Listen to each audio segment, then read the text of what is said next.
Assalamualaikum warahmatullahi wabarakatuh. Alhamdulillah alladzi bi ni'matihi tatimmu shalihat. Walhamdulillah alladzi adzina lana bi dzikrih. Allahumma salli wa sallim wa zid wa barik wa an'im ala nabiyyina wa maulana Muhammad sallallahu alaihi wasallam wa ala alihi wa ashabihi wa man tabi'ahum bi ihsanin illa yaumiddin. Segala puji hanya milik Allah Subhanahu wa ta'ala.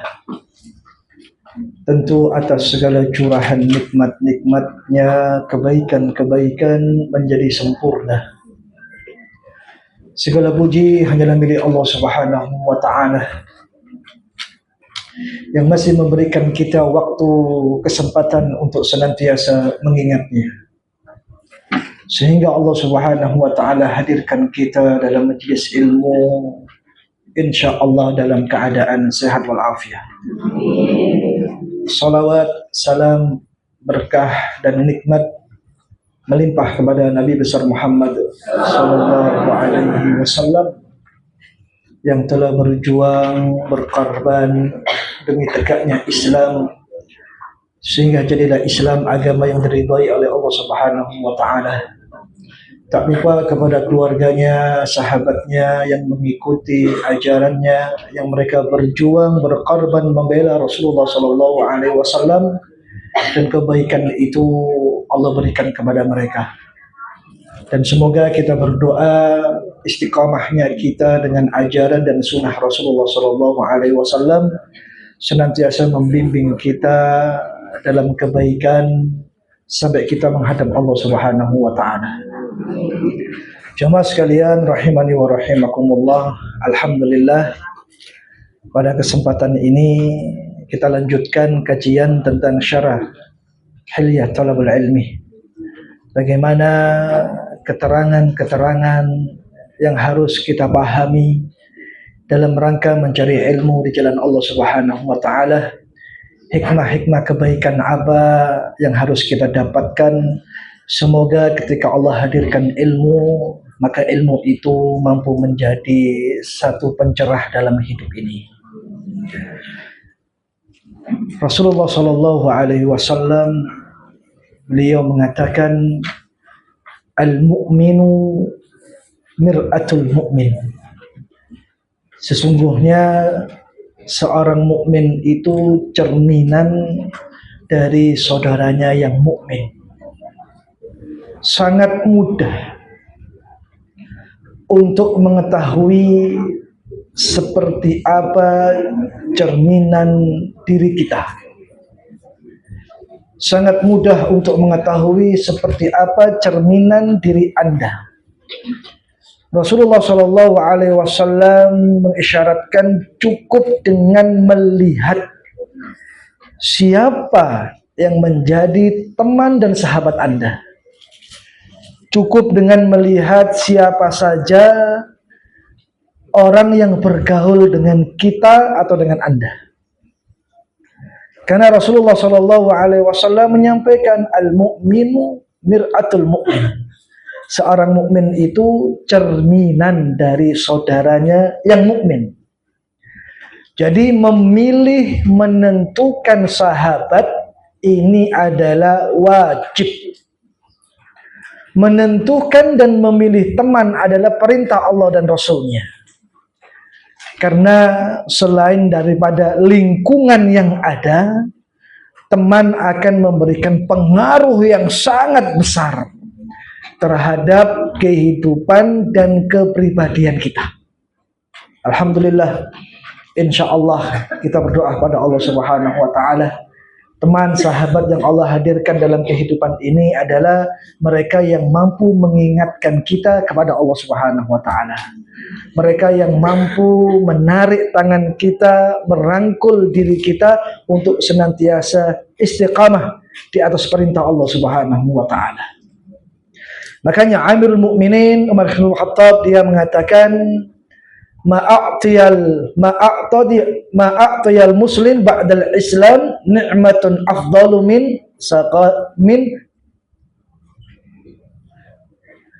min sadiqah saleh. Tidak ada nikmat yang lebih besar kepada seorang hamba setelah Islam daripada nikmat Allah hadirkan teman yang saleh. Ini menjadi satu kunci kebaikan dalam hidup ini. Sekarang perhatikan dengan seksama. Siapa mereka yang mendekat dalam kehidupan kita? Siapa mereka yang mampu memberikan pengaruh dalam kehidupan kita? Jikalau mereka ternyata yang Allah hadirkan mampu memberikan pengaruh kebaikan, maka jangan pernah dilepaskan dan ditinggalkan. Karena sesungguhnya merekalah yang mampu menuntun kita istiqamah di jalan Allah Subhanahu wa taala. Makanya Abdullah bin Mas'ud dia mengatakan, la tashab illa man a'anaka ala dzikrillah. Janganlah engkau berteman wahai thalabul ilmi. Ya, ini adalah wasiat untuk para pencari ilmu. Janganlah engkau berteman dan bersahabat kecuali dengan orang yang mampu membantumu untuk mengingat Allah Subhanahu wa taala. Jadi teman yang baik itu adalah teman yang tidak menjerumuskan dan menyesatkan kita. Hendaknya mereka adalah orang yang selalu mengingatkan kita akan kebaikan. Jikalau langkah kita sudah salah, mereka yang akan membenarkan. Jikalau ucapan kita adalah ucapan yang membuat Allah murka, maka mereka yang akan mengingatkan. Jikalau kita berjalan sudah tersesat dari jalan Allah Subhanahu wa taala, mereka datang dan mereka hadir untuk mengingatkan. Makanya Abdullah bin Mas'ud dia mengatakan, janganlah kalian berteman kecuali dengan orang-orang yang dapat menolongmu, membantumu untuk mengingat Allah Subhanahu wa taala.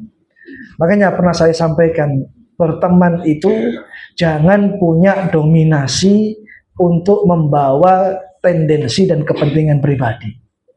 Saya berteman dengan fulanah karena dia adalah orang kaya. Saya berteman dengan dia karena dia adalah orang terpandang di masyarakatnya. Saya berteman dengan dia karena dia punya pengaruh yang besar di antara kita. Kalau kita menjalin pertemanan dan persahabatan tanpa dilandasi dengan kekuatan ilmu yang menuntun kita untuk dekat kepada Allah, maka fantandirus sa'ah, tunggu kehancurannya saja. Yang kita sayangkan, kalau sampai hari ini kita berteman hanya sebatas membawa dan menginginkan kepentingan dunia saja, maka ini adalah pertemanan yang semata-mata tidak mendapatkan keridhaan Allah Subhanahu wa taala. Bagaimana Rasulullah SAW mencintai Abu Bakar As-Siddiq. Begitu juga dengan sebaliknya, bagaimana Abu Bakar As-Siddiq begitu cinta kepada Rasulullah SAW. Apapun yang Allah dan Rasulnya perintahkan, Abu Bakar As-Siddiq mengatakan sami'na wa ata'na. Kami mendengar dan kami taat. Dalam satu misi dakwah perjalanan yang berat, sampai Abu Bakar ini diperintahkan untuk menemani Rasulullah SAW untuk hijrah dari Makkah ke Madinah. Ini adalah pilihan yang tidak mudah. Ini adalah pilihan yang sulit, ini adalah pilihan yang sulit untuk dipilih. Ya. Menemani satu perjalanan yang resikonya besar, bahkan sampai mempertaruhkan kehidupan atau nyawanya. Tapi Abu Bakar As-Siddiq begitu cinta kepada Allah dan Rasulnya, apapun yang diperintahkan kepadanya, maka dia mengatakan sami'na wa ata'na. Tidak ada pertemanan yang lebih indah yang Allah sebutkan dalam Al-Quran melebihi keindahan persahabatan antara Rasulullah dan Abu Bakar As-Siddiq. Sampai yang pernah saya kisahkan dalam kisah Isra wal Mi'raj, ketika Rasulullah SAW diperintahkan oleh Allah untuk menerima perintah salat, ketika Allah perjalankan dari Mekah ya, ke Masjidil Aqsa, minal Mekah ila Masjidil Aqsa, minal Masjidil Haram ila Masjidil Aqsa, ila Sidratil Muntaha. Bahkan ketika Rasulullah dikembalikan kepada kehidupan dunia, Dan beliau berhasrat untuk menceritakan kejadian itu, tidak seorang pun mengikuti dan mempercayainya, kecuali Abu Bakar As-Siddiq.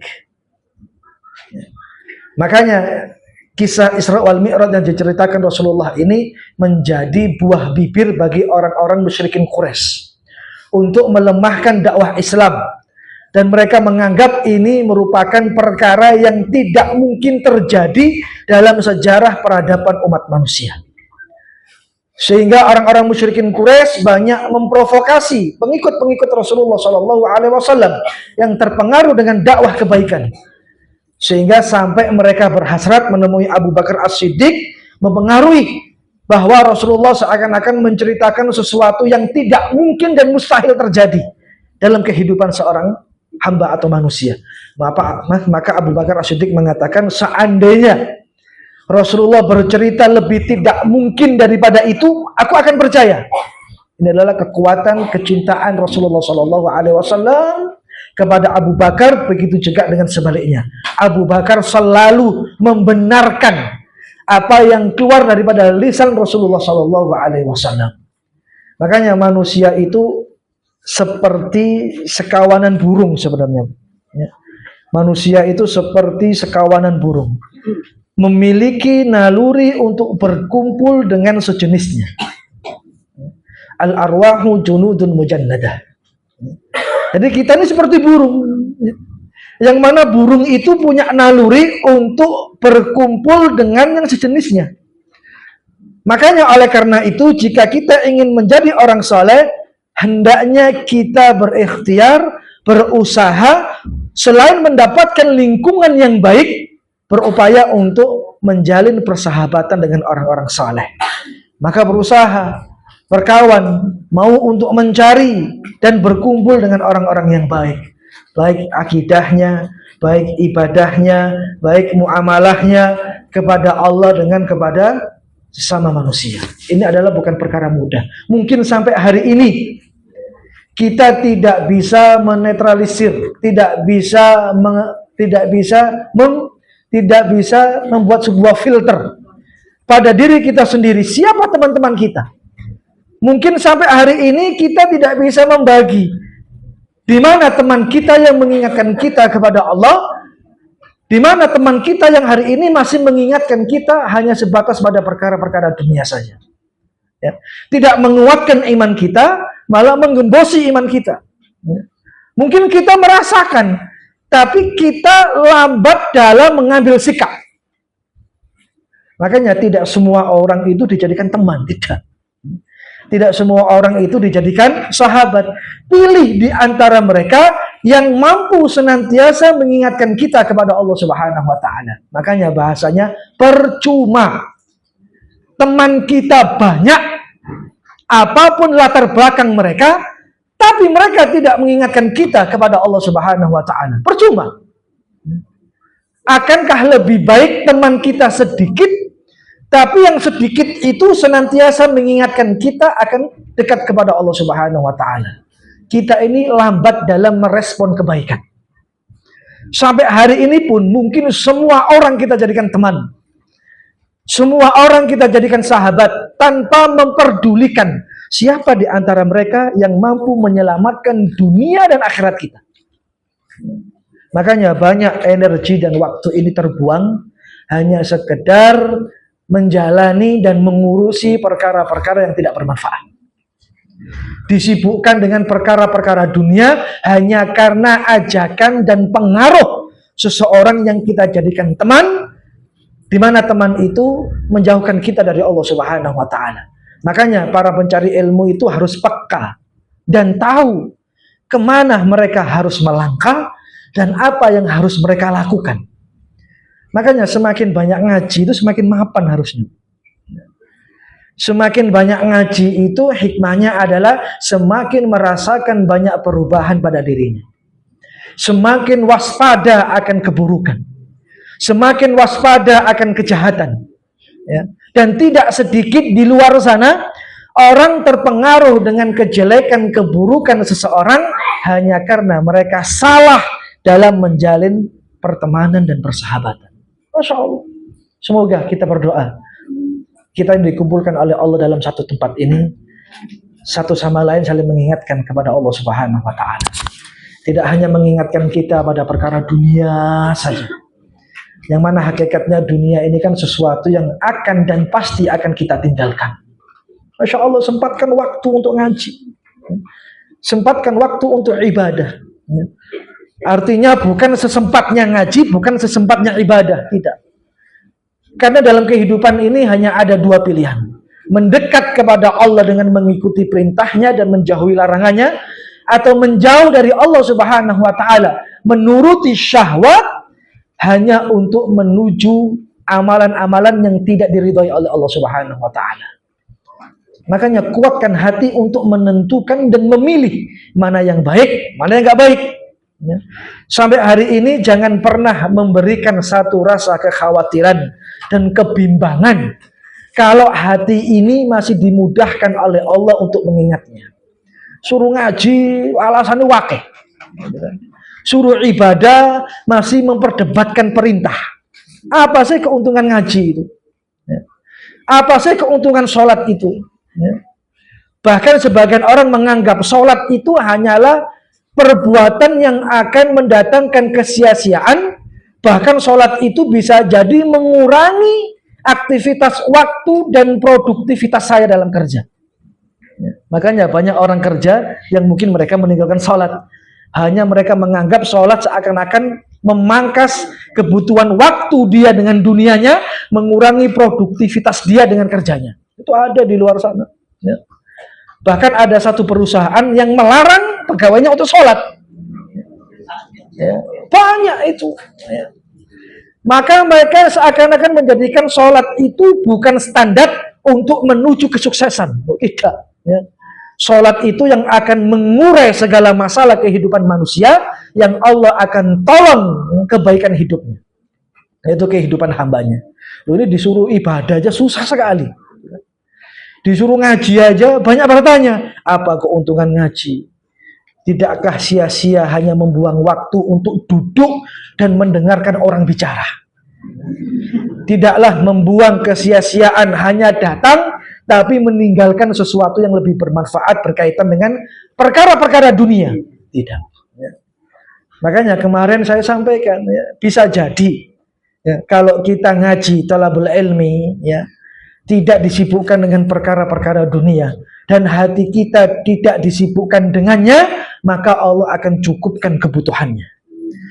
Wa yarzuqhu min haitsu la yahtasib, bahkan Allah akan cukupkan apa yang dia minta dari rezekinya.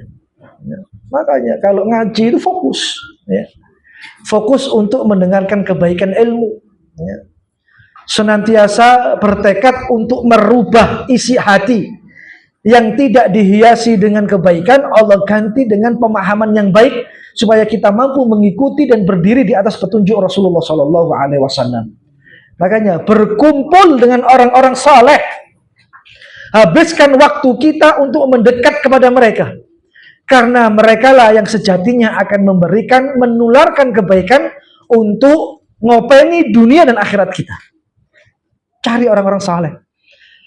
Cari yang paling soleha di antara Anda, yang baik akhlaknya, terjaga ibadahnya, dan kuat ilmunya. Itu yang dijadikan teman bagi orang-orang yang cinta ilmu, ya, perindu ilmu Allah Subhanahu wa Ta'ala. Karena ilmu akan datang dan menuntun pemiliknya dalam kebaikan. Jamaah sekalian rahimani wa rahimakumullah, kalau seseorang mereka terbiasa berkumpul dengan orang-orang yang hobinya bermaksiat, maka akan ketularan maksiatnya. Ini pasti, tidak mungkin tidak. Ya. Kalau Allah anjurkan kita berkumpul dengan orang saleh, tentu perintah ini ada alasan. Di mana orang saleh itu akan memberikan pengaruh kebaikan. Dan barang siapa yang sudah terbiasa menikmati satu lingkungan dan mereka berkumpul dengan banyak orang yang hobinya maksiat, maka otomatis mereka akan tertular maksiatnya. Jangan merasa mampu menjaga hati dan menyelamatkan diri kalau kita tidak tahu kisi-kisi kebaikannya. Apa kisi-kisinya? Pilihlah dan tentukan teman Anda. Kalau kita menganggap semua mereka itu baik, maka Anda harus menentukan di mana sisi kebaikan mereka. Ini penting, ini benar. Makanya laki-laki disuruh cari jodoh saja menentukan banyak hal. Ya. Paling tidak tentukan agamanya. Jangan sampai salah memilih, karena akibatnya besar dalam masa depan dia sebagai suami. Ini antara suami ya, dan istrinya. Di mana istri ini adalah memang sesuatu yang dipilih oleh laki-laki untuk mampu menuntun keluarga yang dibina dalam kebaikan. Dalam rumah tangga saja Allah atur ini. Apalagi dalam sekedar menjalin persahabatan dan pertemanan. Ilmu yang akan menuntun kita untuk menentukan itu sebenarnya. Masya Allah, saya harapkan semakin Anda ini cinta ilmu dan senang hadir di majelis ilmu, harus berani menentukan sikap dan pilihan. Lebih-lebih di dalam menjalin pertemanan dan persahabatan. Lihat kanan kiri Anda siapa mereka. Tengok kanan kiri Anda siapa mereka yang di luar sana. Apakah mereka mampu memberikan sibghah pengaruh kebaikan dalam kehidupan kita secara pribadi untuk mendapatkan kecintaan dan keridhaan Allah Subhanahu wa taala. Makanya dikatakan dawa'ul qalbi khamsatun asya. Penawar hati itu ada 5. 5. Apa 5 hal itu? Supaya hati kita ini terjaga dan diselamatkan oleh Allah Subhanahu wa taala dari keburukan. Yang pertama adalah qiraatul Quran. Penawar hati ini ada 5. Yang pertama adalah qiraatul Quran. Banyak-banyak membaca Al-Quran. Nggak memperdulikan ya, one day one juz, one day one ayah, nggak ya. Satu hari satu ayat, satu hari satu juz ya. Yang penting sejauh mana interaksi Anda dengan Al-Quran. Karena ketika orang itu baca Al-Quran, maka sesungguhnya dia berdialog dengan Allah Subhanahu wa taala. Makanya kemarin saya dapat postingan video itu. Ada seseorang yang diwawancarai di salah satu podcast di Arab Saudi. Ketika ditanya, apa resepnya? Anda sudah berumah tangga 30 tahun, tapi kok gak pernah ada masalah. Gak pernah cekcok dengan istrinya, gak pernah cekcok dengan anaknya. Ya. Begitu juga dengan sebaliknya. Apa resepnya? Anda mampu menjaga keharmonisan rumah tangga Anda selama 30 tahun. Jawaban suami ini sederhana saja, tapi sangat menginspirasi. Tidaklah sepanjang waktu itu aku mewajibkan pada diriku, mewajibkan kepada istriku, mewajibkan kepada anak-anakku untuk mencari waktu terbaik di rumah dalam membaca Al-Quran. Ternyata resepnya itu. Ya.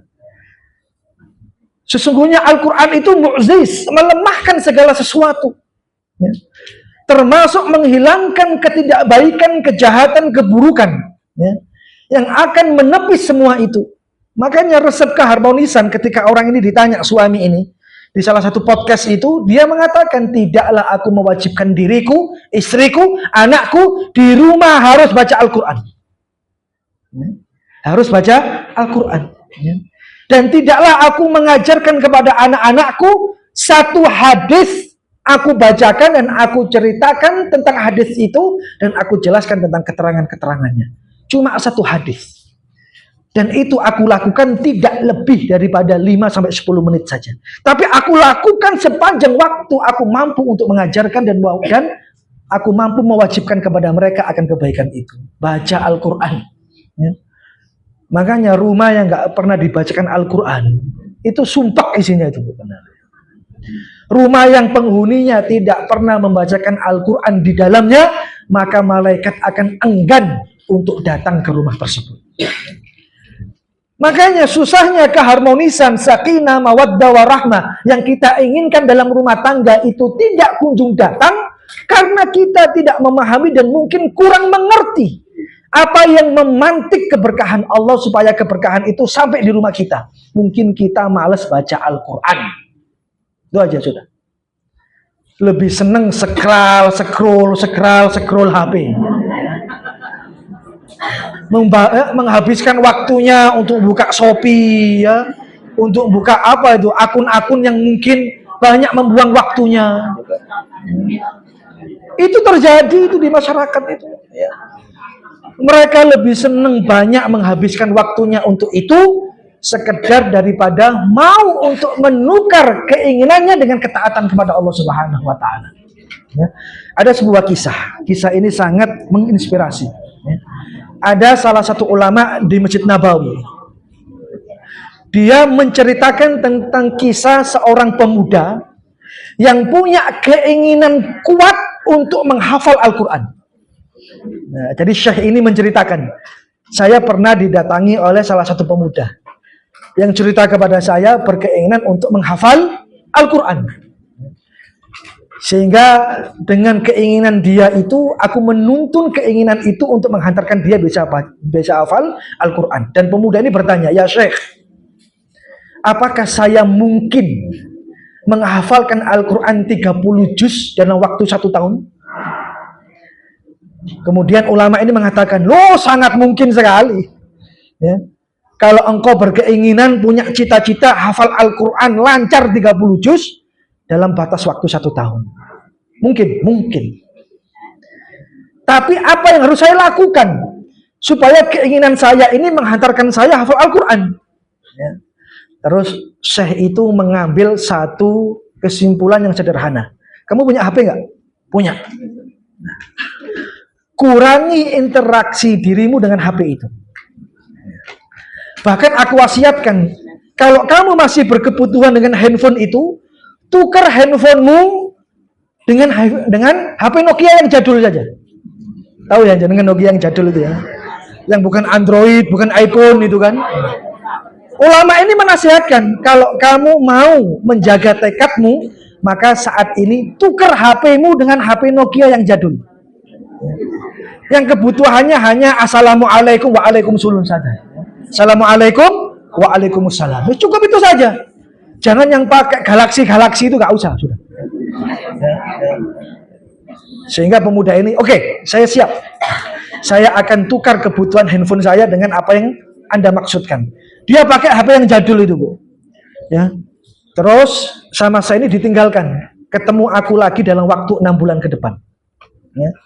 1 bulan berjalan, 2 bulan berjalan, 3 sampai 6 bulan pemuda ini bertemu dengan guru atau dengan Syekh ini, dan dia menceritakan, ya Syekh, saya nggak bisa meninggalkan handphone saya, susah, nggak bisa saya ya. Dalam waktu 6 bulan saya hanya berbekal dengan HP Nokia yang jadul itu, menyusahkan hidup saya. Bahkan sampai hari ini pun target saya dari hafal Al-Quran masih jauh. Targetnya setahun 30 juz. 6 bulan masih jauh dari harapan. Sehingga saya ini memberikan semangat. Coba lagi 1 bulan ke depan. Mungkin engkau mampu ya untuk lebih beradaptasi kebutuhan dengan handphonemu. Dicoba lagi 1 bulan. Nggak betah lagi. Ya. Dia mendatangi Syekh ini lagi dan bercerita, wes saya nggak sanggup sudah. Ya. Nggak sanggup. Ya. Untuk menghafalkan Al-Quran 30 juz lancar dalam waktu tempo 1 tahun hanya karena saya nggak bisa berpisah dengan kebutuhan saya dengan handphone ini. Nah sudah, handphonenya diganti, dikasih pilihan, pemuda ini memilih, saya gagal dalam menghafal Al-Quran. Karena pengaruh handphone ini besar, sehingga ada alasan yang mendasar kenapa Syekh itu menawarkan pilihan yang susah untuk dipilih dan ditentukan. Karena tidak semua orang mampu untuk berpisah dengan handphonenya. Nah, loh, mungkin kita ini menghabiskan waktu di rumah kita ya, untuk tidak membaca Al-Quran, mungkin bisa jadi kesibukan kita dengan handphone kita. Wes, gak usah debat, ini terjadi nih. Benar sudah.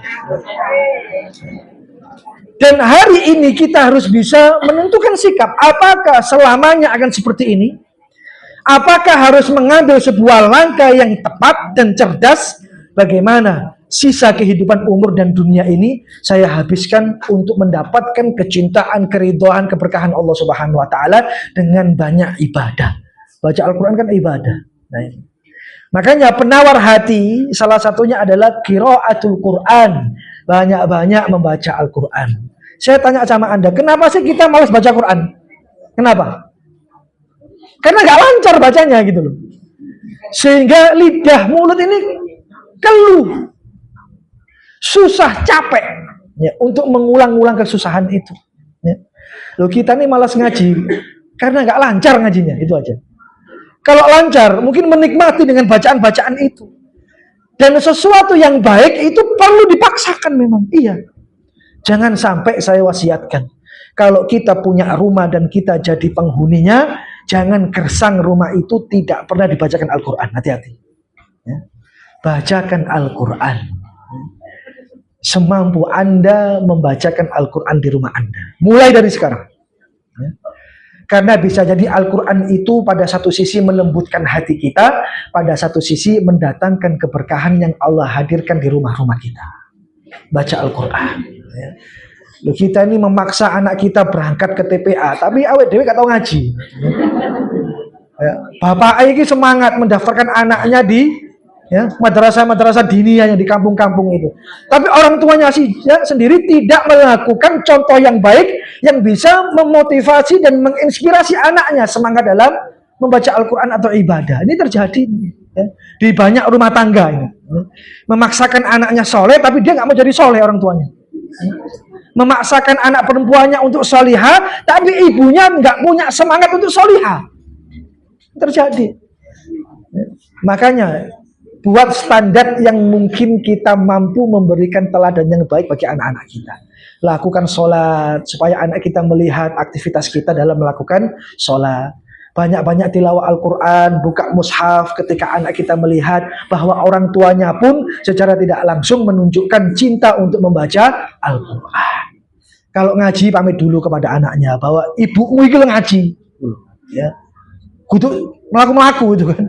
Ya, ibu mungkin ngaji, ya. Kok jam 9:30 sampai 10:30, gitu kan? Supaya anak tahu kemana perginya Anda itu loh.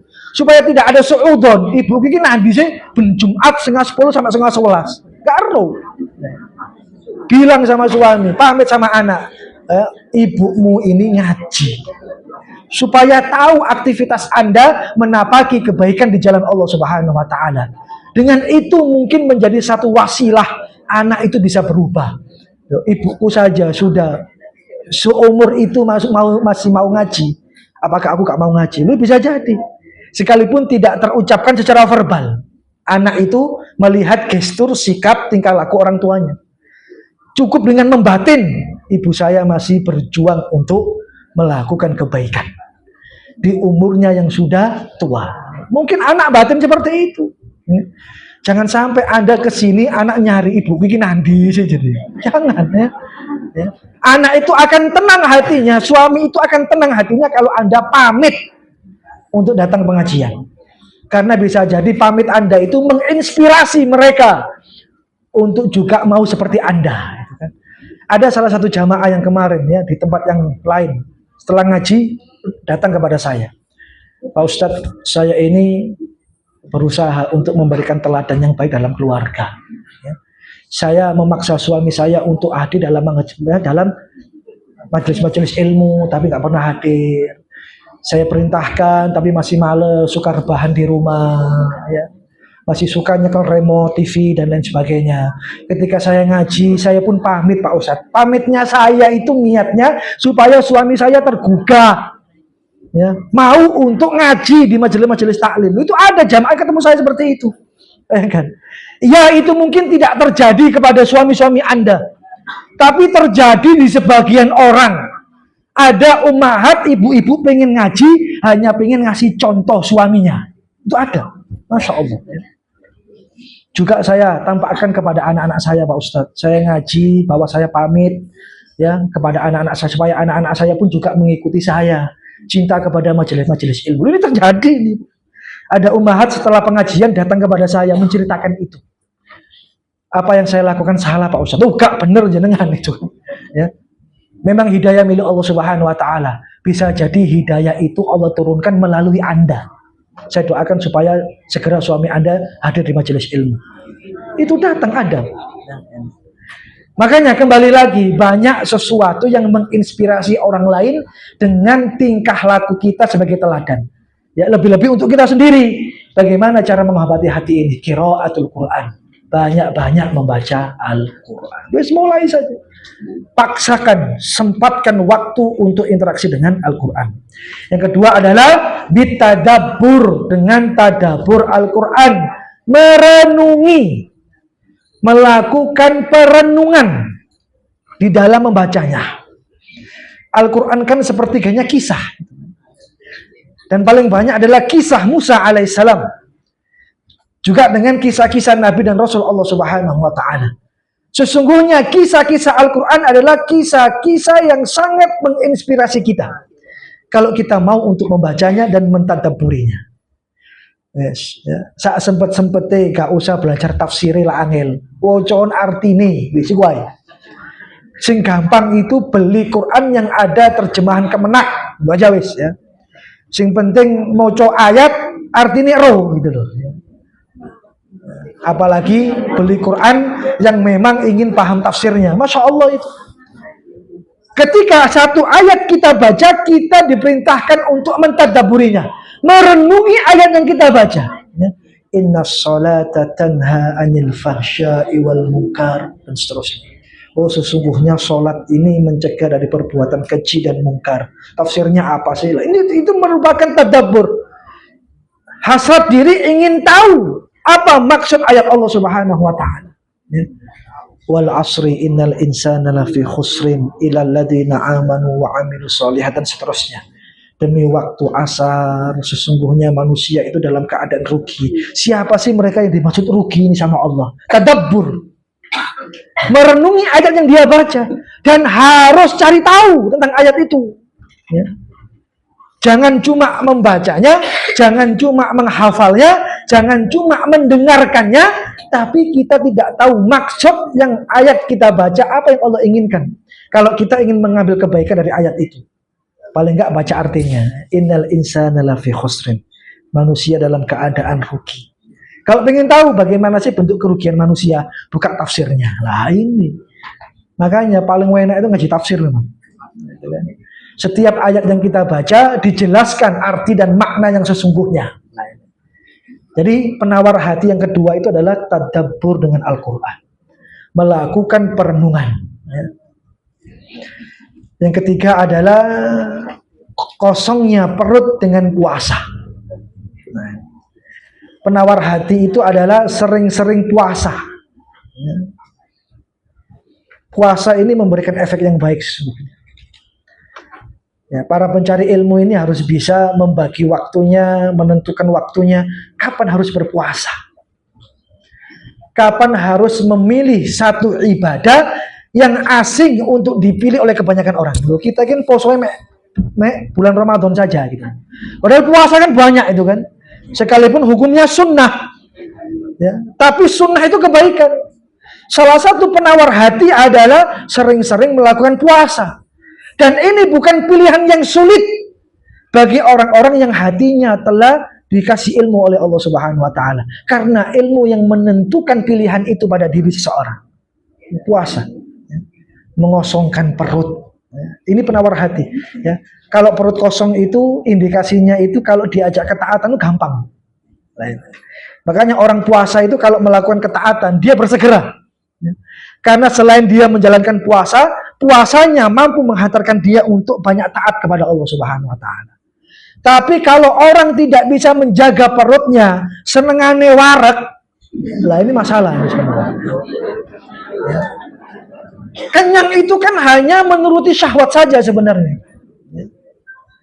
Sesuatu yang mengenyangkan perut kita dan membuat kita puas, itu kan hanya sesuatu yang melewati kerongkongan saja. Apapun makanannya, semahal apapun makanan itu, hanya sebatas melewati kerongkongan Anda saja. Ya. Kalau Anda beli steak, ya, yang harganya satu hot plate 100.000, ya enak-enak deh, tenggorokan tok sudah. Ya. Anda beli minuman semahal apapun, enaknya cuma di tenggorokan saja. Konsekuensinya apa? Selain kenyang itu membuat hati ini malas, ya, dalam melakukan ibadah, kenyang itu membuat hati nggak mudah peka dalam kebaikan. Ya. Pada sisi yang lain, dalam sisi medis atau kesehatan, apa yang kita makan itu enaknya hanya sebatas melewati kerongkongan saja. Setelah itu ada konsekuensinya. jadi energi atau jadi penyakit, itu aja sudah. Nah itu ya. Apapun yang kita makan itu sanksinya dua, jadi energi atau jadi penyakit sudah. Ya. Makanya 80% penyakit itu Allah datangkan hanya karena mereka tidak mengetahui cara pola makan dan apa yang dia konsumsi sebenarnya. Makanya uang itu lah gak mangan legi, gak lego sebenarnya. Ya. Apapun panganannya kudu legi, minumannya kudu legi, kan? Padahal gula itu membunuhmu secara pelan-pelan ya. Nah. Makanya hikmah kebaikan itu Allah katakan, lihatlah dan perhatikan dirimu, kata Allah Subhanahu wa taala. Termasuk bagaimana banyak-banyak berpuasa, mengosongkan perut dengan niat untuk menguatkan ibadah supaya hati ini menjadi lembut. Awake dhewe kesuwen dadi wong sugih. Gak tahu jadi wong melarat, kan? Opo-opo iso dituku, opo-opo iso dipangan. Ya. Coba jadi orang prihatin tuh. Kalau 1 minggu ada 7 hari, 2 hari dibuat puasa, Senin Kamis, gitu kan. Kalau nggak bisa 2 hari ya cukup salah satunya. Kalau nggak Seninnya ya Kamis gitu. Ya. Membiasakan diri untuk puasa, mengosongkan perut, ini akan mendatangkan banyak hikmah. Bisa menjadikan kita mudah taat kepada Allah, peka kepada perintah, juga bisa membawa sisi kesehatan pada tubuh. Kalau tubuh yang sehat untuk ibadah itu enak, benar, produktif. Ya. Makanya manfaatkan masa sehatmu sebelum datang masa sakitmu. Orang ini mengambil pilihan yang salah, mau untuk ibadah ketika sakit. Kalau sehat nggak mau dimanfaatkan untuk itu.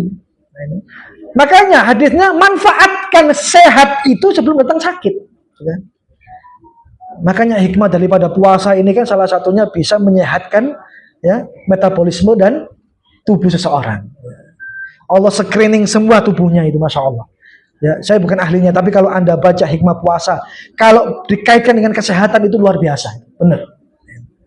Jadi penawar hati yang ketiga adalah banyak-banyak berpuasa. Yang keempat, wa qiyamul lail, banyak-banyak sholat malam.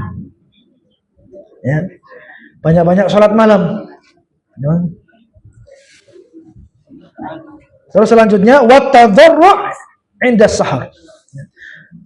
Banyak doa di waktu-waktu sahur, waktu akhir malam sebelum subuh. Nah, ini. Tadi yang ke 1, 2, 3, yang keempat qiyamul lail, ya. Yang kelima apa? Yang pertama qiraatul Quran, yang kedua tadabbur, yang ketiga banyak puasa, yang keempat qiyamul lail, ya. Yang keempat qiyamul lail. Ya. Enggak ya. Yang pertama qiraatul Quran. Yang kedua tadabbur Al-Quran. Yang ketiga puasa. Yang keempat qiyamul lail. Yang keempat qiyamul lail dan diikuti banyak doa di waktu-waktu sahur sebelum masuk waktu subuh. Makanya Islam itu mengkhususkan ada tempat-tempat mustajabah di mana kita berdoa, doa dikabulkan. Ada tempat-tempat itu. Yang pertama di mana? Di Arafah. Ya. Doaul Arafah mustajabah. Doa Arafah itu mustajabah. Tidak seorang nabi dan rasul pun ketika melewati Arafah mereka pasti berdoa kepada Allah Subhanahu wa taala. Yang kedua, di Multazam. Ya. Antara Hajar Aswad dan pintu Ka'bah. Itu Multazam. Doa-doa mustajabah tempatnya di situ. Masya Allah. Ya. Ada tempat-tempat yang dikhususkan ketika kita berdoa dikabulkan sama Allah Subhanahu wa taala. Juga ada waktu-waktu tertentu yang dikhususkan dipilih oleh Allah jika siapa berdoa di waktu itu mustajabah. Ya. Salah satunya adalah di sepertiga malam, di waktu-waktu sahur, ketika dia bangun dan berdoa mustajabah. Di saat turunnya hujan, di saat kita dizalimi, ya. Di waktu-waktu yang dikhususkan, ya. Di akhir ketika matahari terbenam di hari Jumat. Ini kan waktu-waktu yang dikhususkan untuk kita berdoa kepada Allah Subhanahu wa taala, termasuk penawar hati itu adalah mau untuk berdoa dengan pengabulan doa itu di sepertiga malam terakhir, di akhir malamnya, sebelum masuk waktu fajar atau waktu subuh. Nah, yang kelima, yang terakhir, ya, berkaitan dengan majelis ilmu atau majalisus salihin, majalis, ya, atau majelis orang-orang yang saleh. Artinya berkumpul duduk bersama orang-orang yang saleh. Nah, ini yang kelima ini yang berkaitan dengan materi kita. Berkumpul duduk dengan orang saleh ini adalah pilihan untuk menjadikan hati kita ini lembut. Dengan kelembutan itu peka kepada perintah Allah Subhanahu wa taala.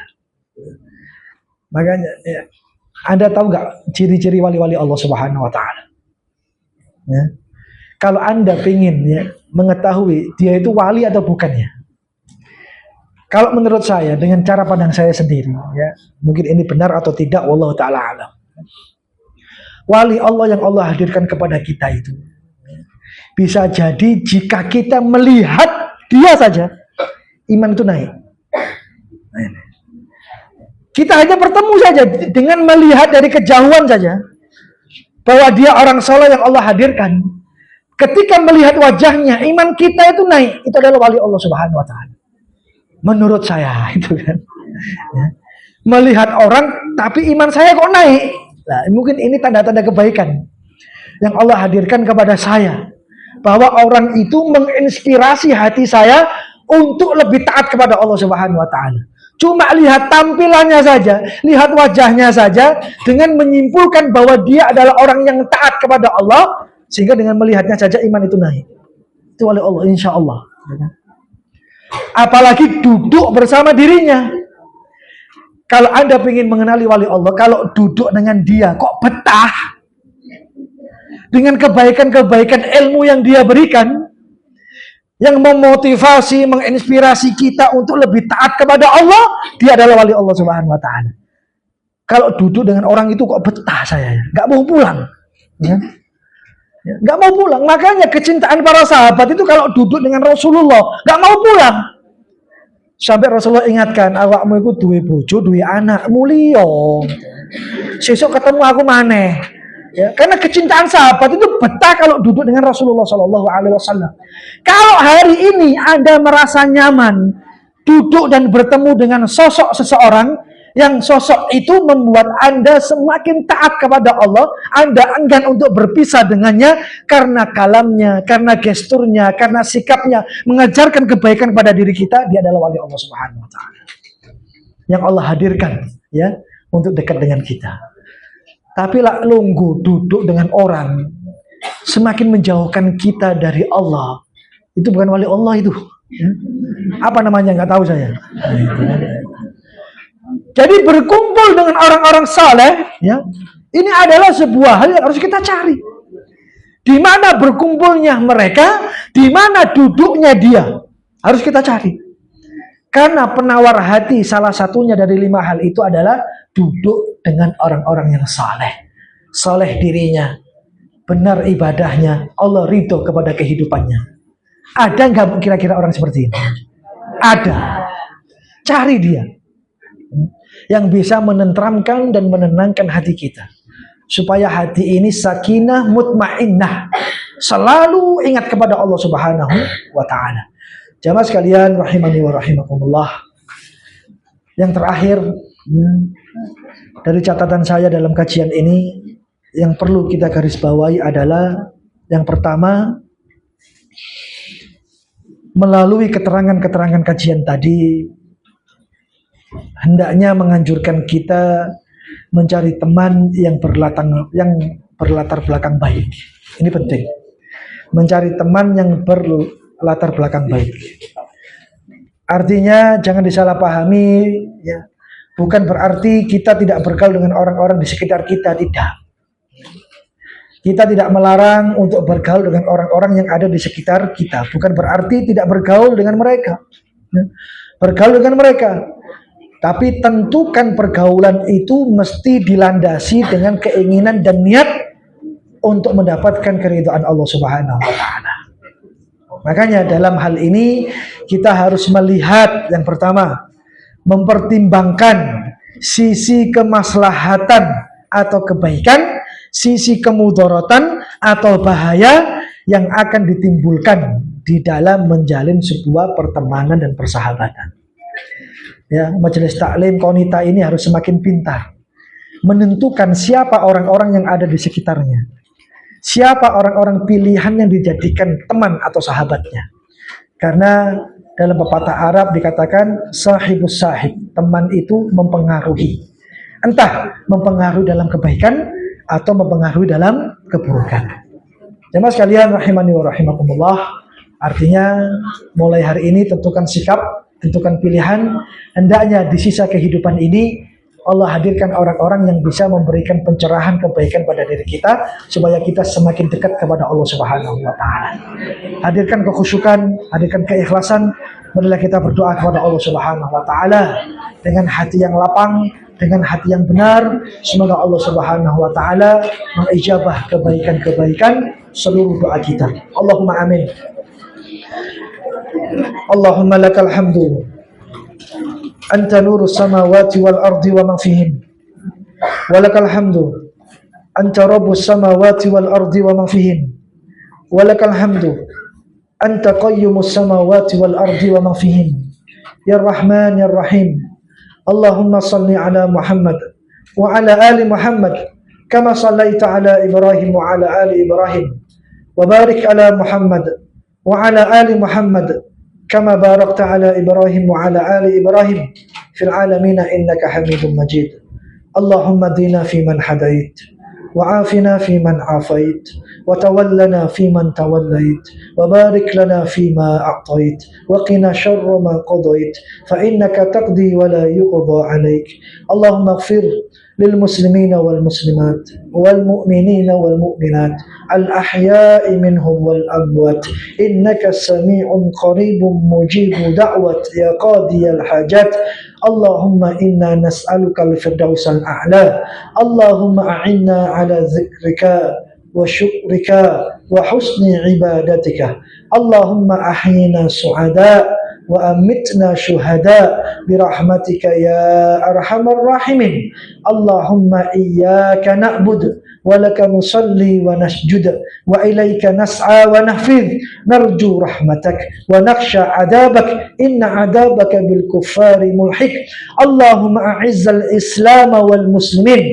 اللهم أعز الإسلام والمسلمين وأذل الشرك والمشركين ودمر أعداءك أعداء الدين يا رب العالمين. اللهم انصر إخواننا المسلمين والمستضعفين في كل مكان. اللهم انصرهم في فلسطين. اللهم انصرهم في مسجد الأقصى.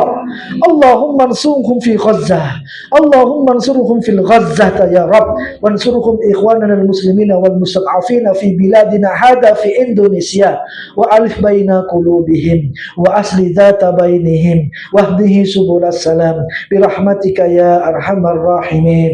رب اشرح لي صدري ويسر لي أمري واحلل عقدة من لساني يفقهوا قولي برحمتك يا أرحم الراحمين. برحمتك يا أرحم الراحمين.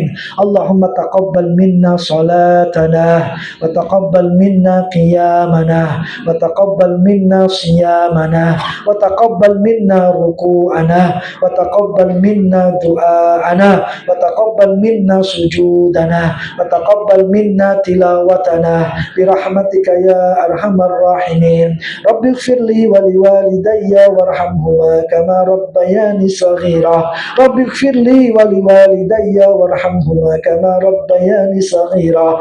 اللهم اغفر لهم وارحمهم وعافهم واعف عنهم وأكرم نزولهم ووسع مدخلهم وثلهم بالماء والثلج والبرد ونقهم من خطايا كما ينقى الثوب الأبيض من الدنس برحمتك يا أرحم الراحمين. اللهم ارزقنا الاستقامة. اللهم ارزقنا الاستقامة. استقامة في الطاعة استقامة في العبادة وارزقنا الحسن الخاتمة برحمتك يا أرحم الراحمين. اللهم إنا نسألك علما نافعا ورزقا طيبا وعملا متقبلا.